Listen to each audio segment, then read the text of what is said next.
had COVID for officially diagnosed 61 days, but I had it like a week prior to that.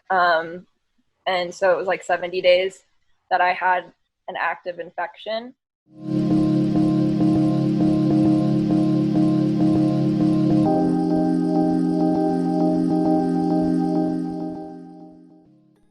Hi, everyone. On behalf of MDF Instruments, welcome to our Crafting Wellness podcast. And today we have the pleasure of introducing you to Taylor. Hi, Taylor. How are you? Hi, I'm good. Thank you so much for having me. I'm Oh, happy to be here. thank you so much for joining us. I'm really excited for everybody to get to know you a little bit. Can you kind of introduce yourself and tell us a little bit about yourself?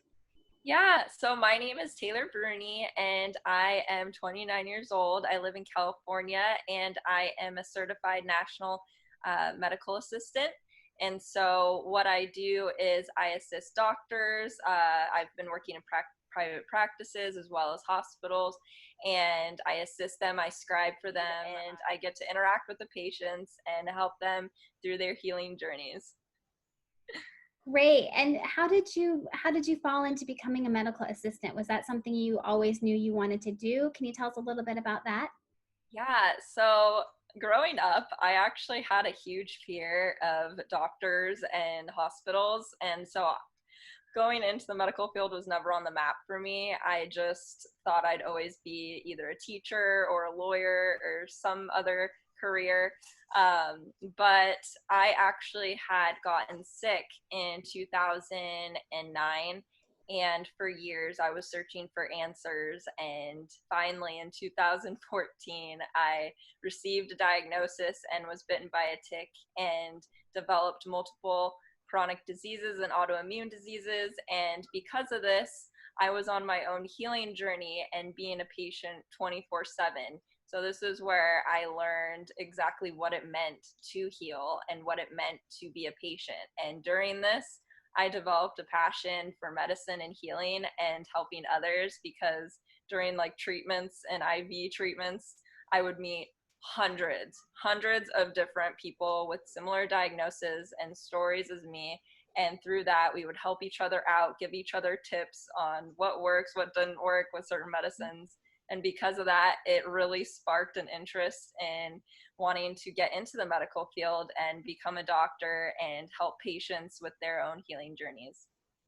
Wow, that's such a beautiful story. So you got sick in 2009. So is that when you got bit by the tick, but you didn't get a diagnosis until like 4 or 5 years later? I am not completely sure, because there was a few times in my life where I did have ticks on me. But 2009, I had received a huge, major concussion. And then I traveled to Europe. And usually, when you have brain accidents, when it's major damage to any type of like your nervous system, that's where it can activate the tick diseases. And that's, it can be delayed, it can be inside your body.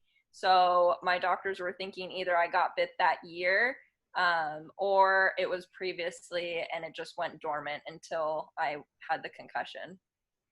I see. And so when you weren't feeling well, did you have symptoms of like major fatigue? And can you talk a little bit about what that struggle was like for you as far as Yeah. when you got sick?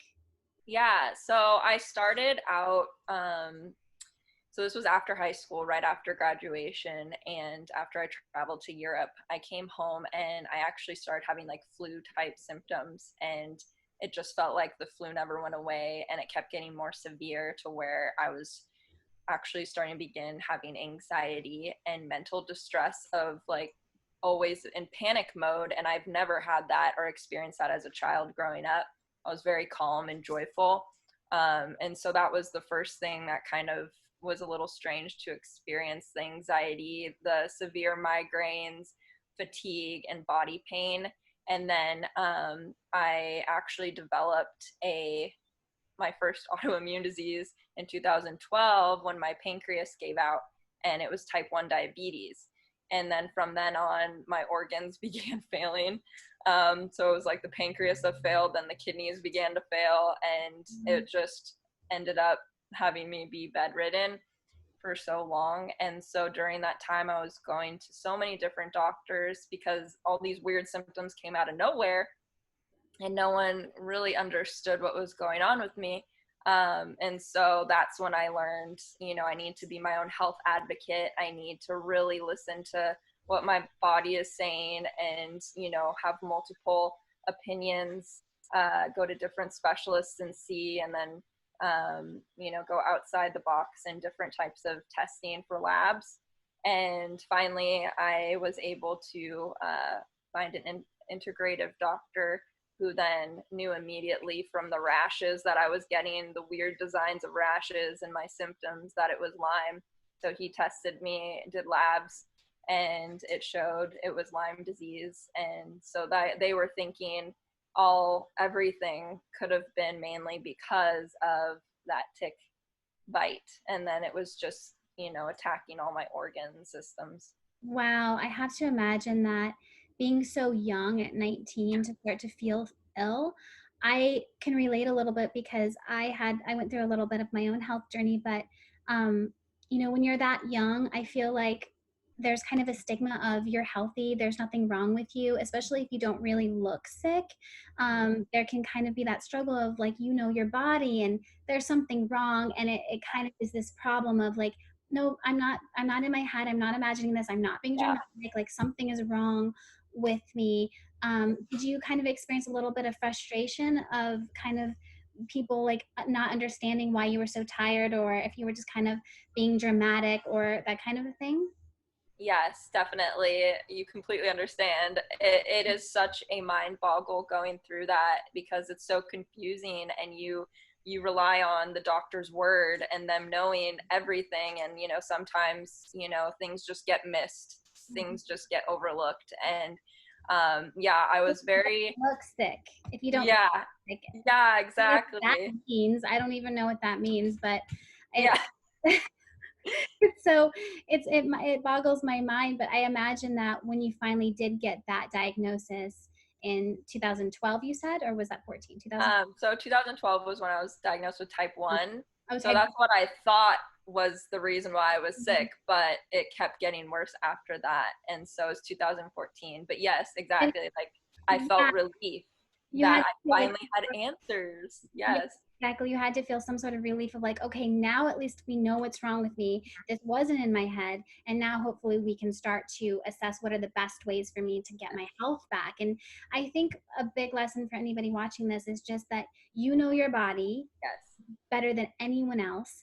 Yes. And if something's wrong, you know it, and just don't let anyone tell you you're fine if you don't feel fine. And I think you show that you have to advocate for your own health, Yeah. and you have to do the research, and you have to try, because you're right. Like sometimes with these things, because they don't have all the answers yet, they don't have a cure.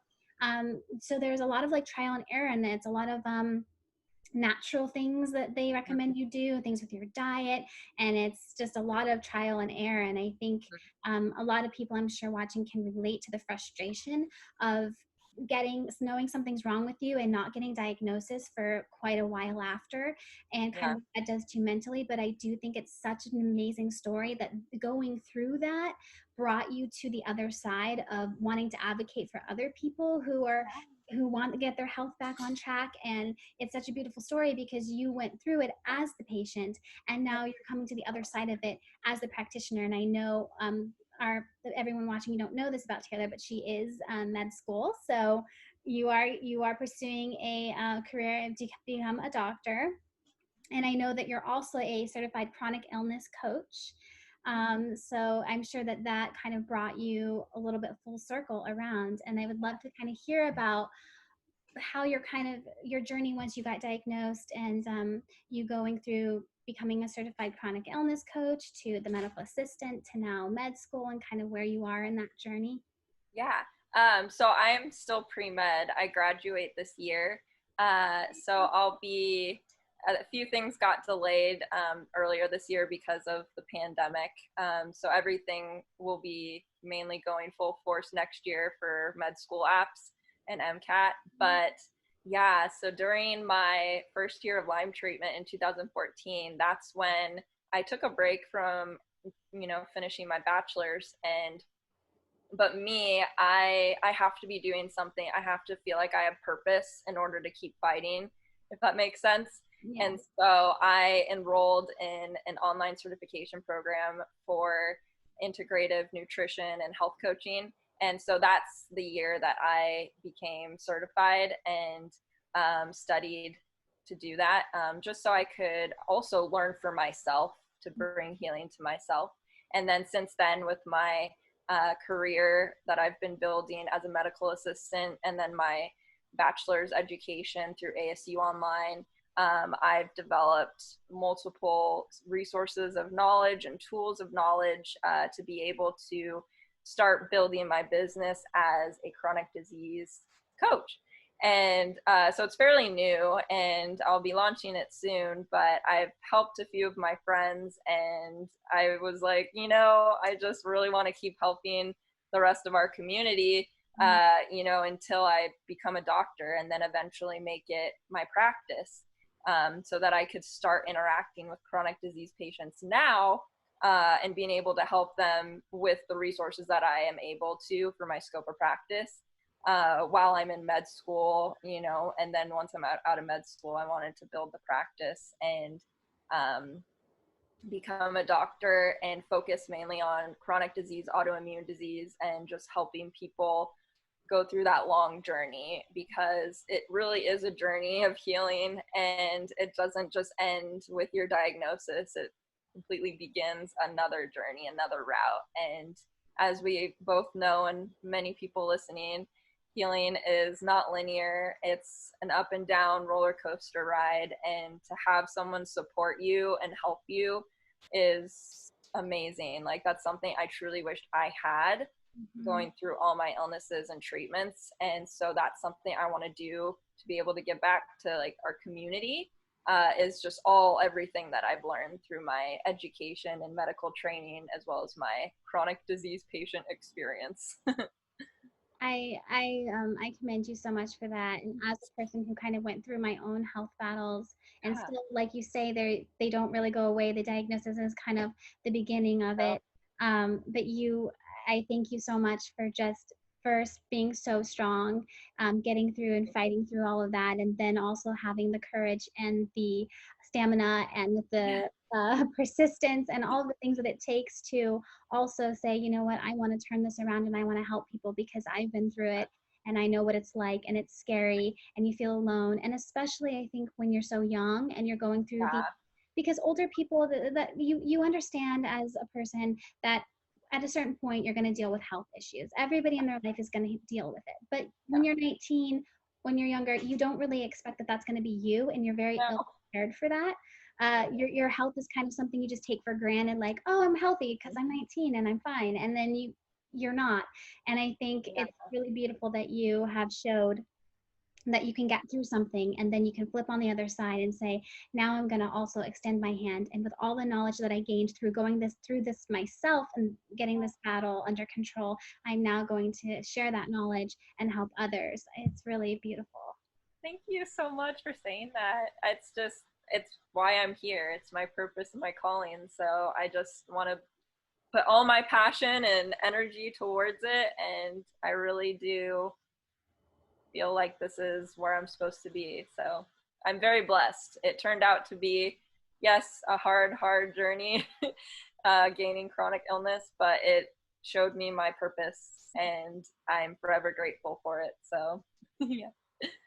And I think also for everyone watching, if you are going through something similar where you don't feel right and something's wrong, reach out to Taylor. I would love to answer any questions. And we can also talk about later, building a community of people. The internet is such a great place, and Instagram and everything. It's a great place to say, hey, you're not alone in this Yeah. journey. You might feel like you are because you're not sure what's wrong with you, but we can all talk to each other, and that's how Yeah. you learn and grow in the information, as well as like what works for someone. And you Mhm. get ideas like, oh, I didn't know to try Yeah. celery juice on an empty stomach, or whatever Yeah. kind of little nugget of truth is, that Yeah. it can work for one person, and then you can talk to someone else and it might Mhm. not work for them, but it's trial and error. It really is. Exactly. You completely understand. Like it's really bio individuality, it's trial and error, but you know, we're here and our community is so strong. Like each individual who has these types of challenges with their health at a young age or even older, it just it it shows. It's a true testament to the strength that the individual has. And I'm just so glad to be a part of a strong community of fighters. Absolutely. Yes. Yeah. So I know that also as a medical assistant, you were obviously a medical assistant during COVID. And I know that with your already pre-existing health conditions, you were still there fighting and helping alongside during COVID. And then can you talk a little bit about that journey and what happened? Yeah. So in the beginning of 2020, this year, well, the last year, this past year, I've been working at a clinic and it's primary care as well as oncology. So half of me was thinking, okay, I should be okay, you know? But unfortunately, with COVID, that's just not the case. It just can pop up anywhere. And we were seeing patients in January actually come in with week long, brutal cough type pneumonia sicknesses. And there were quite a few patients actually that displayed many bizarre labs and symptoms, and a few were hospitalized. And then finally, um, once they announced the pandemic and what was actually occurring, that's when it started clicking that, oh, this is a pandemic, like this is a virus, this is here, it's already here, and we've seen patients. And then as soon as they announced it, it just went complete chaos. And you know, people were panicking, patients were panicking because they wanted to make sure they had their medications, they want to make sure they had their IV treatments, they wanted to make sure, you know, they knew what was going on. And so during this time, unfortunately, one of the staff members who was the receptionist, she was out for those 2 months. So a lot of the jobs, we were very short staffed during this time in the beginning and in February and March. And so the other MA actually wasn't there either. So it was just me doing multiple different jobs, and it was very chaotic in the sense that it was just like a wave of panic and fear. And luckily, I I because of my own issues with having to deal with fear and sickness, I was able to help a lot of these patients like calm down.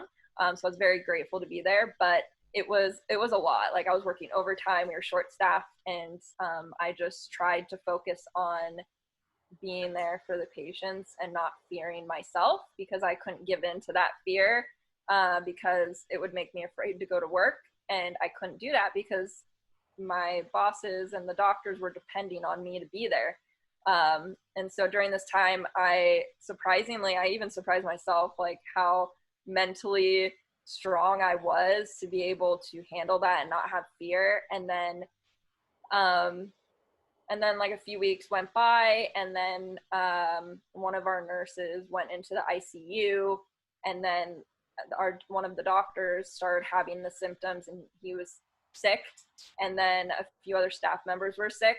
And that weekend before, that's when my body started feeling really sick in different ways. But I thought it was one, just exhaustion from working because of my chronic diseases, and then two, I was like, no, it's mild enough to where it could be allergies.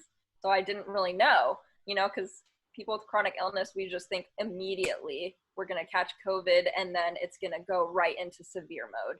But mine was slowly gradual. And eventually the staff tested positive. They closed the clinic. And then I finally took my test because it was mild. I was having some breathing issues. And that's when I thought it was in me. And so I tested positive for COVID during this time when the clinic was shut, and I tested positive for COVID. I was still working from home, virtual, to help the doctors do virtual consults.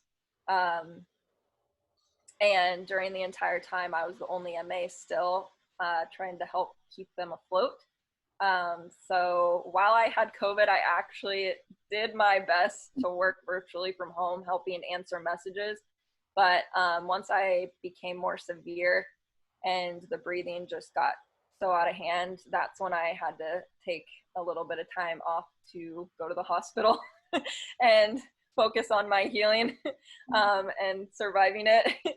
But yeah, it was honestly, this is the first time I'm talking about it, like over this type of platform. So it's interesting. Honestly, it was kind of traumatic in the sense of not being able to breathe.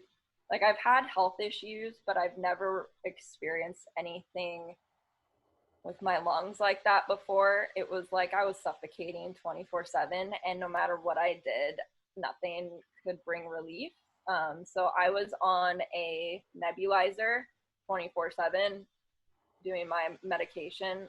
They couldn't put me on stronger medication just because of my other diseases.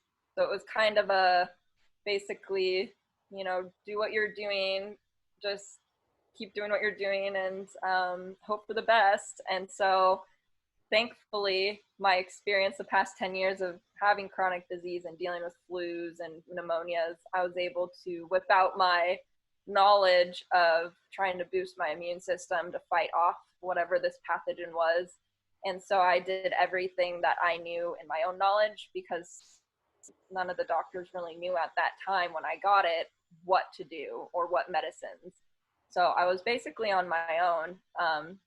In the hospital, they checked my organs and made sure I wasn't going into organ failure, which I wasn't, thankfully. But then they sent me home to, you know, recover at home and fight at home. But yeah, I had COVID for officially diagnosed 61 days, but I had it like a week prior to that. And so it was like 70 days that I had an active infection. And then after that, like 2 weeks after I got cleared, that's when I went back to work. Um, and it was just kind of a blur, all of this experience, because I went from helping people to fighting for my life to going back and trying to be normal and help people again. And there's things I'm still processing, and it definitely did damage to my own health that I'm trying to reverse right now and work on. But I know it happened for a reason, and I know this will only help me be a better doctor and chronic disease coach. So I'm focusing on that aspect. But yeah, it was a very challenging time. I don't know how, I mean, you are incredibly, incredibly resilient and strong. And I'm getting like emotional because, whew, just because you know, just embody everything that a healthcare worker who is, you know, going through it reminds me of, um, I don't know what I'm trying to say, but when someone is drowning and you're trying to also help someone who's drowning, it's like you even are so selfless that even while you are fighting your own battles, you're still there trying to help other people, and it's so incredibly beautiful. There aren't even words really, but I know that you know how strong you are, and you are incredibly brave and strong. And I know that everything you went through has already made you so empathetic and also given you such a different perspective to help people who not only get COVID, but other things. And you're just going to have this empathetic perspective that not every healthcare worker gets to have, because they don't understand it if they haven't had to deal with all of and fight all the battles that you've had to fight. But I'm so thankful that you're here and you're healthy and you're back on track. And I know health, like you say, it's a process every day. But I'm so glad that you're doing well and you're not in the hospital anymore. Uh, Another thing I just kind of want to say is that for anybody who thinks that COVID is not real, or that we're blowing it out of proportion. Please listen to this story and have respect, and please just wear your mask, stay home, stay 6 feet apart from people, quarantine. And it's not about you, it's about other people who are immune compromised and not inundating the hospital and all of that. So I'm so sorry that you had to go through all of this. But I'm also incredibly thankful that you did, because you are here with us and you are going to do amazing things and have already touched so many lives that it's really beautiful to watch. And I'm excited to continue to watch your journey. Thank you so much for saying that. It truly means a lot to me. I appreciate your words. Oh, we appreciate you so much. So we'll switch gears a little bit, and can you tell me a little bit about other things you're passionate about, and where you're from, where you grew up? Let everybody get to know you a little bit. Yeah. So I was born in Los Angeles, the Valley. So LA girl. But I grew up in San Diego and LA. So both worlds, two different, completely different communities, but I love them both. And I definitely have had such an incredible journey with my family and being able to spend time up in LA and San Diego. I currently am in San Diego now, and I love doing anything that's creative. I love taking photos. I love writing. I am so passionate about writing, and just anything that I can express my feelings, my creativity, my uniqueness, I love to do. Yeah, and for everybody who's watching, we're going to link all of her information to her blog. She has some really great articles about, you can read more about her experience with COVID, as well as her fight with chronic illness and many other things as well, on her blog. So we'll definitely link that for everybody to read as well, because I know you've got a lot of great stuff up there. Yeah, I going through all of this, it really made me have an appreciation for life that I didn't have before. And so I truly just want to live my life experiencing new things, trying new things, meeting new people, hearing their stories, and just learning as much as I can from just living. And so I'm just so grateful for that perspective that I've gained.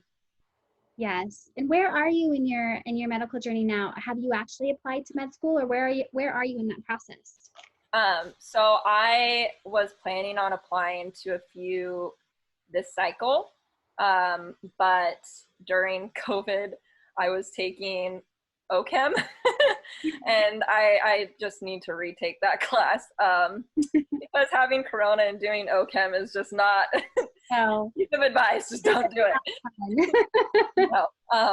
So I am just taking this time to really heal my body and focus on my new job at the hospital, and just finish my last course of my bachelor's degree in October.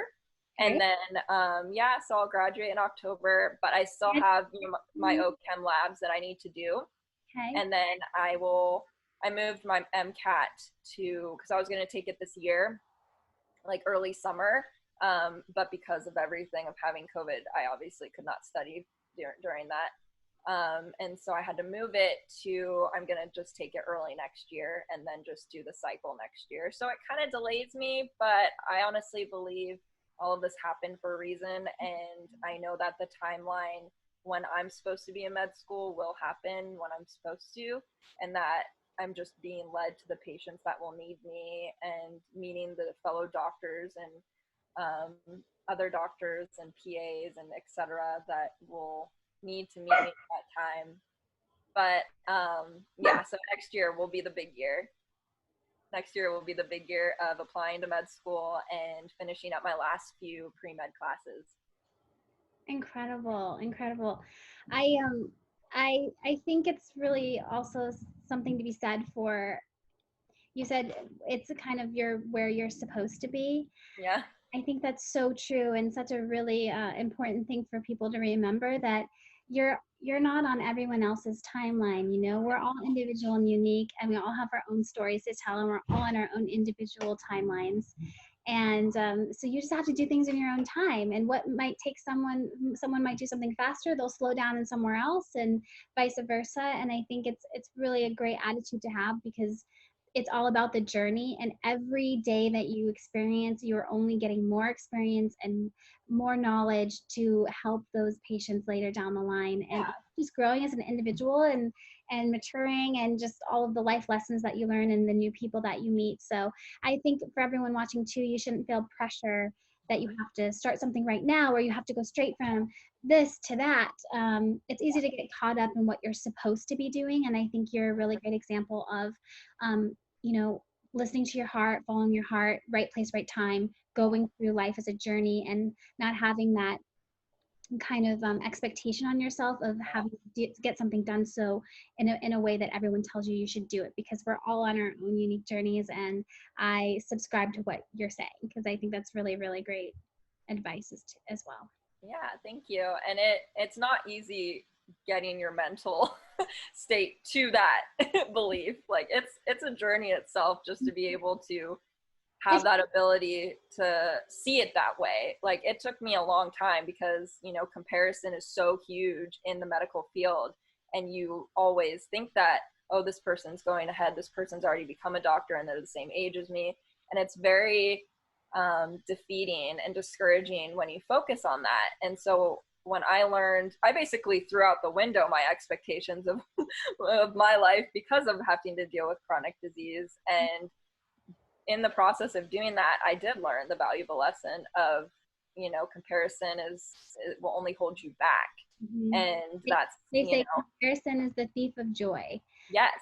Yeah. And I always go by the whole eyes on your own paper, because it's Yeah. not about everyone else. It's about you, and it's about your journey. And I think also what you're talking about, it comes from being a really strong person, but it also comes from knowing who you are, and Yeah. knowing that your value and who you are isn't based on your job. It's not based on your looks. It's not based on how much money you have, how old you are. Your value and who you are as a person, it comes from inside. It comes from that inner work. It comes from your spirit. Yeah. It doesn't come from these outside things. And if you're chasing that your whole life, you're never going to be happy, because you have No. to find that within you and know that you're on your own unique path. Yeah, exactly. You said it perfectly. Anything we didn't cover that you feel like you want to talk about that I missed? um you know, you're not alone, and if you do need support or encouragement, like please reach out to me. I really do love connecting with people on these platforms, and that's why I wanted to build everything on Instagram and YouTube and these social media platforms, because you can reach so many people through them. And I was just so alone in my journey in the beginning, and I know how that feels, and it's hard to reach out. So I just want anyone who's listening that may feel like that, to, you know, reach out to me, and I am here to even just encourage you and listen to you and support you through your journey of whether it be in medical field or going through a healing journey, or if you've had COVID or have someone that you love that has COVID, or you're afraid of COVID, whatever it may be. I want to be able to be there for the community and really just encourage and instill that light and love into your life. So yeah. Yes, we are so grateful for everyone listening. Please, please, please, look at Taylor, go to her Instagram, go to her blog, reach out to her. She has a wealth of knowledge. As you've heard in this interview, she's been through so much that if I'm sure she doesn't know the answer to something, she can probably guide you in the right direction, or can help you find that answer. So please reach out to that resource, because she's here, and she cares, and you're not alone, Yeah. and we're also here for you. So please know that. And we're going to link everything in this video so you can go check her out. And Taylor, it was such a pleasure having you. It was a real honor to have you on our Crafting Wellness podcast. Thank you so much for having me. I'm just so grateful for this time spent with you. So thank you. Thank you.